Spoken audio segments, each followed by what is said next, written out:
अस्सलाम वालेकुम to all of you. आज की वीडियो में मैं आपको सिखाने जा रहा हूँ कैसे आप टैक्स मेजर के थ्रू प्रोपोर्शन परसेंटेज यानी परसेंटेज ऑफ इंडिविजुअल का ग्रैंड टोटल से परसेंटेज प्रोपोर्शन कैसे निकाल सकते हैं और प्रीवियस ईयर या लास्ट ईयर की सेल्स ऑटोमेटिक तरीके से कैसे जो है वो कैलकुलेट कर सकते हैं। तो हम चलते हैं आगे अपनी वीडियो की तरफ और देखते हैं इसको कैलकुलेट कैसे किया जाता है। सबसे पहले हम कैलकुलेट करेंगे अपना प्रोपोर्शन परसेंटेज। ये आपको डेटा नज़र आ रहा है एक्सेल पे।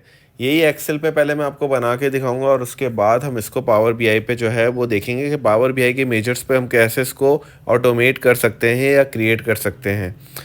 एक पिवट बना के मैं आपको ज़रा सिखा दूं इसका कि देखें, ये क्लाइंट नेम था, क्लाइंट 1 2 3 4 5 6 7। इस क्लाइंट के जो है वो काउंट्स जो थे वो जो स्टैटिक थे 12, लेकिन सेल्स जो थी वो अलग अलग हैं। कैसे कि सेल्स रख के मैंने आपको दिखा दिया, तो ये सेल्स इनकी अलग अलग हैं। ठीक है, तो अब मैं इसको कॉपी कर लेता हूँ, इस पिवट टेबल को कॉपी कर लेता हूँ जल्दी से और एक नेक्स्ट शीट पे जो है वो पेस्ट स्पेशल करके अब इसकी मैं परसेंटेज निकालता हूँ सेल्स की, कि प्रोपोर्शन परसेंटेज कितना है क्लाइंट 1 का टोटल सेल्स का, क्लाइंट 2 का उसके टोटल सेल्स का और क्लाइंट 3 का एंड सो ऑन। तो प्रोपोर्शन परसेंटेज निकालने के लिए सिंपल से हमने डिवाइड करना है अपनी क्लाइंट 1 या इंडिविजुअल सेल्स को डिवाइड बाय ग्रैंड टोटल से। तो अब आप देखें, इसको मैंने जैसे ही डिवाइड करा और मैंने जो है वो ग्रैंड टोटल को जो है वो स्टैटिक कर दिया। अब मैं जब इसको नीचे तक पेस्ट करूँगा तो जी हाँ, ये परसेंटेज में कन्वर्ट करने के बाद आपको नज़र आ रहा है कि 1.77% क्लाइंट 1 का है, 2.5% जो टोटल है जो सेल्स का वो क्लाइंट 2 का है। और इसको मैं सॉर्ट कर देता हूँ अगर प्रोपोर्शन पर, तो ये देखें क्लाइंट 6 सबसे ज़्यादा प्रोपोर्शनेट है, यानी 32.49 जो है वो क्लाइंट 6 का है और 23.71 जो है वो क्लाइंट 4 का है और क्लाइंट 3 का जो है वो 21.77% है। अब इसी चीज़ को हमने बनाना है अपने पावर बीआई के डेटा पे, क्योंकि एक्चुअली तो हमने सीखना पावर बीआई पे कि हम पावर बीआई पे इसको कैसे कैलकुलेट कर सकते हैं। तो ये हाईलाइट कर देता हूँ मैं येलो कलर से, उसको रेड कर देता हूँ ताकि जब हम इसको पावर बीआई पे देखें तो हमें पता हो कि हमें कैसे काम करना है। अब चलते हैं अपने माइक्रोसॉफ्ट पावर बीआई पे और हम यहाँ पे अपनी एक्सेल शीट को जो है वो इंपोर्ट कर लेते हैं। ये चीज़ मैं आपको पहले भी सिखा चुका हूँ कैसे आपने शीट को इंपोर्ट करना है, कैसे पावर बीआई को डाउनलोड करके इंस्टॉल करना है। अगर आपने अभी तक आपको नहीं पता और आप नए हैं तो आप मेरी जाके इंट्रोडक्शन टू पावर बीआई की वीडियो देख सकते हैं।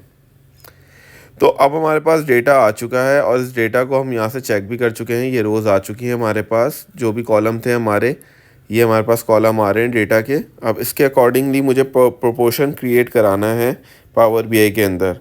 तो मैं राइट क्लिक करके न्यू मेजर सेलेक्ट करूँगा और न्यू मेजर सेलेक्ट करने के लिए मैं लिख दूँगा इधर प्रोपोर्शन परसेंटेज इजिकल्स टू, अब मुझे यहाँ पे लिखना है अपना मेन सेंटेक्स या फार्मूला। तो मेरे पास आ जाएगा डिवाइड सम। सम क्या लेना है मुझे? सेल्स का सम लेना है। ओके, फिर मैंने इसका ब्रैकेट क्लोज करके कॉमा डाला। अब मुझे डिनोमिनेटर देना है। डिनोमिनेटर में मैं कैलकुलेट लूँगा ताकि मुझे फ़िल्टर, और कैलकुलेट के साथ सम लूँगा ताकि मुझे फ़िल्टर और एक्सप्रेशन दोनों दे दे। तो सम में तो मैंने सेल्स ही ले लिया, कॉमा जहाँ मुझे फ़िल्टर करना है वहाँ पे मैं इसको क्या दूंगा? All selected. अब मैं इसको कॉलम डिफाइन नहीं करूँगा तो ये सारे कॉलम ले लेगा, पूरा टेबल ले लेगा। अगर मैं इसको पर्टिकुलर टेबल का कॉलम डिफाइन कर दूंगा तो सिर्फ ये उसी के ऊपर प्रोपोर्शनेट बनाएगा। तो मैंने ऑल सिलेक्टेड पूरा टेबल का नेम ले लिया है, ब्रैकेट क्लोज किया। ये फार्मूला आप लोगों को नज़र आ रहा है, इसलिए मैंने स्टैटिक किया हुआ है कि मुझे पहले डिवाइड बाय सम लेना है सेल्स का, उसके बाद मैं कैलकुलेट का फंक्शन इसलिए लूँगा ताकि मैं उसमें एक्सप्रेशन और फ़िल्टर दोनों को यूज़ कर सकूँ। अब मैंने एक मैट्रिक्स बना लिया है जहाँ पे मैंने क्लाइंट नेम लिया है, सेल्स को ले लिया है और सेल्स के प्रोपोर्शन को भी ले लूँगा मैं वैल्यूज़ के अंदर। जी हाँ, अब मैं सेल्स के प्रोपोर्शन को भी ले लूँगा वैल्यूज़ के अंदर और ईयर को मैं बाद में, अभी आप देखें इसको मैंने परसेंटेज कर दिया है प्रोपोर्शन को, क्योंकि अभी ये डेसिमल्स में आ रहा है। और अब मैं इसको कर लेता हूँ सॉर्ट। ये 3 डॉट्स के जरिए मैं इसको सॉर्ट कर देता हूँ बाय प्रोपोर्शन पे। तो आप देखें क्लाइंट 6 32.49 और क्लाइंट 4 23.71। तो अब देखते हैं क्या ऐसे ही है।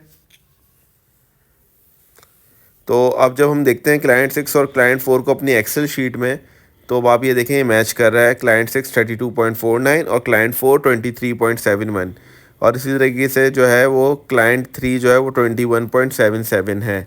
तो इसका मतलब हम पावर बीआई पे बहुत आसानी से इसको कैलकुलेट कर सकते हैं। और अब जब भी हमारी डेटा के अंदर चेंजेस आएंगी, अगर इसके अंदर क्लाइंट्स का डेटा एक्सपेंड होता है या फिर क्लाइंट्स एक्सपेंड होते हैं, तो ये ऑटोमेटिक तरीके से कैलकुलेट बार बार इसको कर लेगा। इसी को मैंने एयर पे भी देखें स्प्लिट करके देख लिया, तो जब मैं एयर पे देख रहा हूँ तब भी आप देखें लास्ट का प्रोपोर्शन जो है वो बिल्कुल सही आ रहा है, बल्कि एयर वाइज भी इसने प्रोपोर्शन बना दिया है। तो ये मकसद होता है कि आप एक बार पावर बीआई के अंदर एक बार अपना टेक्स्ट मेजर क्रिएट करेंगे और वो ऑटोमेटिक तरीके से आपका डेटा चाहे जितना भी लाइव हो, जितना भी एक्सपेंड हो जाए, वो मेजर्स वहाँ पे ऑटोमेटिक तरीके से कैलकुलेट हो रहे होते हैं। नेक्स्ट जो चीज़ मैं आपको आज सिखाने वाला हूँ वो है प्रीवियस ईयर की सेल्स को कैसे कैलकुलेट करते हैं। बट बिफोर दिस मैं काम करता हूँ, मैंने मेक वाइज भी इसको आपको दिखा दूँ कि देखें मेक वाइज भी ये प्रोपोर्शन बिल्कुल सही कैलकुलेट करके दे रहा है, क्योंकि प्रोपोर्शन का टोटल जो है वो 100% ही होना चाहिए जो कि आ रहा है। तो अगर हम टोयोटा की बात करें तो 42.56, अगर हम सुजुकी की बात करें 30.47 और होंडा 21.85, ये सब इतना सेल हो रहा है। तो अब हम चलते हैं अपनी दूसरी जगह पे जो कि है हमारा प्रीवियस ईयर को जो हमने कैलकुलेट ऑटोमेटिक तरीके से करना है। उससे पहले मैं मॉडलिंग में जाके टेबल सेलेक्ट करूँगा और टेबल के अंदर ये मैंने डेट का एक पूरा सेंटेक्स बनाया हुआ है जो कि मैं अपनी डिस्क्रिप्शन में भी आप लोगों से शेयर कर रहा हूँ, तो आप वहाँ से जाके भी ले सकते हैं। ये पूरा डेट का टेबल मैंने क्रिएट कर लिया और अब मैं इसका बना लूँगा रिलेशनशिप, क्योंकि मेरे पास दो टेबल हो गए हैं, डेट का और मेरा मेन डेटा। डेट को मैं अपने मेन डेटा के डेट से जो है टेबल से जो है वो रिलेशनशिप बना लूँगा, क्योंकि मुझे एक जगह यूनिक वैल्यू मिलना लाजमी है। मैनी टू वन सिंगल का रिलेशनशिप, अगर आपको रिलेशनशिप बनाने नहीं आते या आपको इसमें कोई प्रॉब्लम होती है तो मैंने इससे रिलेटेड भी एक वीडियो बनाई है, आप मेरे चैनल पर जाके रिलेशनशिप्स चेक कर सकते हैं कैसे क्रिएट करते हैं पावर बीआई के अंदर। अब जो है मैं आगे मूव करता हूँ, क्योंकि मेरे पास डेट बन चुका है, डेट का टेबल बन चुका है। उसका मेन मकसद ये था ताकि मैं डेट हमेशा के लिए स्पेसिफाई कर दूँ, जब भी मेरा डेटा एक्सपेंड हो तो वो इस डेट पे ही सिर्फ डिपेंड ना करता हो। राइट क्लिक करके मैंने नया मेजर लिया और टोटल सेल्स का एक मैंने मेजर बना दिया, सम सेल्स। क्योंकि जब मैं इसको वहाँ पे लूँगा, डिवाइड पे लूँगा या वहाँ पे एक्सप्रेशन में लूँगा, तो ये मेरा मेजर नहीं उठाता, ये कॉलम नहीं उठाता, ये मेजर्स उठाता है। जैसे कि मैंने यहाँ पे लिखा previous year sales, new measure में कैलकुलेट, एक्सप्रेशन में मैंने दे दिया टोटल सेल्स, कॉमा, फ़िल्टर के अंदर मैंने दे दिया क्या फ़िल्टर हो, प्रीवियस ईयर। प्रीवियस ईयर में मैंने अपने डेट के कॉलम से उसको डेट दे दी और ब्रैकेट क्लोज कर दिया। अब देखें जैसे ही मैं इसको ड्रॉप करूँगा अपने वैल्यूज़ के अंदर, तो ये मुझे कोई वैल्यू नहीं दिखाएगा। क्यों? क्योंकि मैं डेट के टेबल से इसका लिंक कर चुका हूँ अपने मेन टेबल को, और यहाँ पे जो है मैंने ईयर सेलेक्ट किया हुआ है अपने मेन टेबल से, तो मुझे ईयर सेलेक्ट करना पड़ेगा अपने डेट के टेबल से। तो अब जो है मैं इसको हटा दूँगा और डेट के टेबल से ईयर लूँगा, तो अब आपके सामने ये देखें ये मुझे प्रीवियस ईयर की फिगर जो है वो शो करा रहा है। फिर फ़िल्टर में जाके मैं जो है वो 13 को जो है वो रोक दूंगा, क्योंकि मैंने डेट के अंदर जो है वो 2010 से लेके जो है वो 2030 तक का वो फिर डेट यूज़ की हुई है, ईयर यूज़ किया हुआ है। तो अब आप देखें 22 तक मैंने रोक दिया इसको। और अब जो है मैं ईयर को ले लेता हूँ कॉलम में, और इसी के साथ मैं ले लेता हूँ अपने मेक को। तो मुझे देखें, अगर आपको यहाँ मैं जूम करके दिखा सकूँ या आपको अभी एक मैं रेक्टेंगल बना के दिखा दूँ, तो आपको नज़र आ रहा होगा कि 320,079 वाली वैल्यू जो है वो 2022 के प्रीवियस ईयर की सेल्स के अंदर शो हो रही है। इट मीन्स कि आपका काम बिल्कुल सही है और आप बिल्कुल सही ट्रैक पर हैं। तो आज मैंने आपको दो टैक्स मेजर सिखाया है। उम्मीद करता हूँ कि आपको वीडियो पसंद आई होगी। अगर आपको वीडियो पसंद आई है तो प्लीज़ मेरे चैनल को सब्सक्राइब करें, वीडियो को लाइक करें और ज़्यादा से ज़्यादा शेयर करें। टिल देन, अल्लाह हाफ़िज़।